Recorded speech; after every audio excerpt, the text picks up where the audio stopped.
Jason, as we transition from fall camp into this early part of the season where some positions are solidified, but there continues to be a battle over starting positions or playing time even as we get into the season. What I find interesting about the running back position is you can make certain assessments, like if a cornerback just flat out gets burned on a one-on-one situation, a guy that's battling for a position, okay, that's not a good look. He just got burned in a one-on-one situation. If a safety really enforces the run, comes up and makes a stop, or maybe reads a pass pattern, series of pass patterns, breaks on a football, makes a pass breakup or a pick. Okay, that was a really good read by the safety. He really understands that and saw something. Or an edge rusher comes off the edge and obviously makes a play, puts pressure on the quarterback. You can say, okay, that's a good look. But running back's a little bit different because there's the design of the offense and the plays for the running back. So obviously they come out of training camp knowing, okay, Marcus Major does these things well, Eric Gray does these things well, et cetera, et cetera.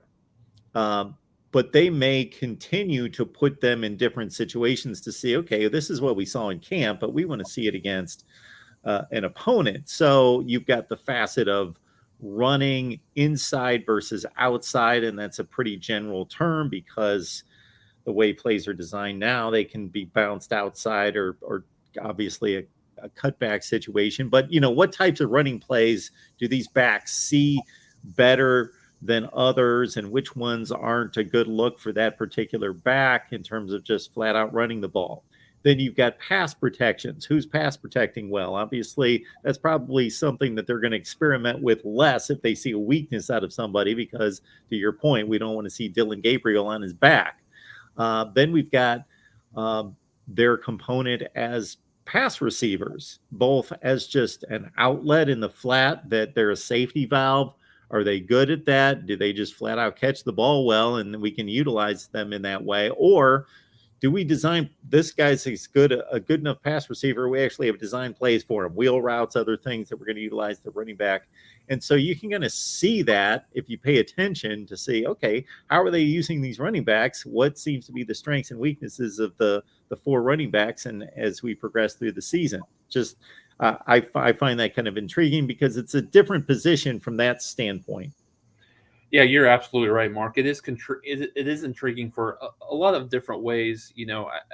For whatever reason, Riley has never really been a big proponent of getting running backs out. From a receiving pattern perspective, you saw that a little bit with Joe Mixon, just because of how dynamic of a player he was, and even to a certain degree Trey Sermon. But by and large, Riley did not focus on the running backs out of the backfield. Where I think you'll see a big difference is, I mean, absolutely to your point here, I think you've got a lot of these running backs that complement each other, in different ways, right? You've got Eric Gray, and we've seen this through some of the highlights and some of the practice videos where you see Eric Gray catching the ball out of the backfield a ton. So I think where maybe not necessarily where his strength lies in running between the tackles, he does have, even though he has put on a considerable amount of mass this year in the offseason. But I do think his bread and butter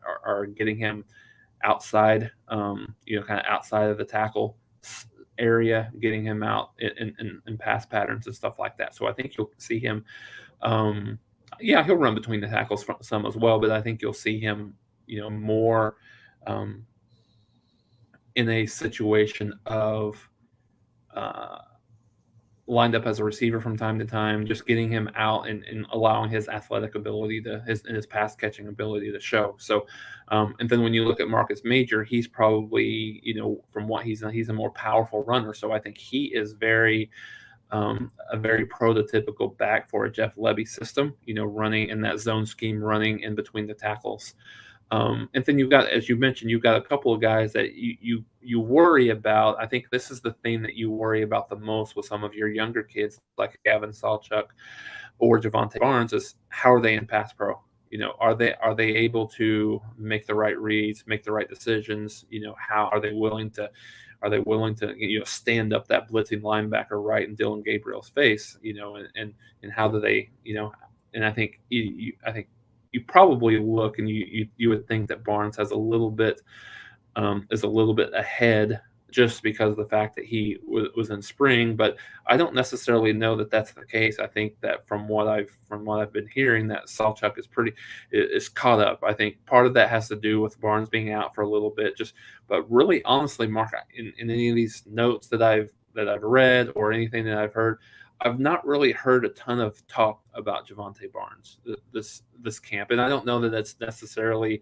I wouldn't necessarily say that's a detriment to him, so to speak. But I think it's more of a a group of backs that are a lot better, and each one of them has great features that complement each other that will be able to. So I think it'll be interesting, Mark, as we've talked about before.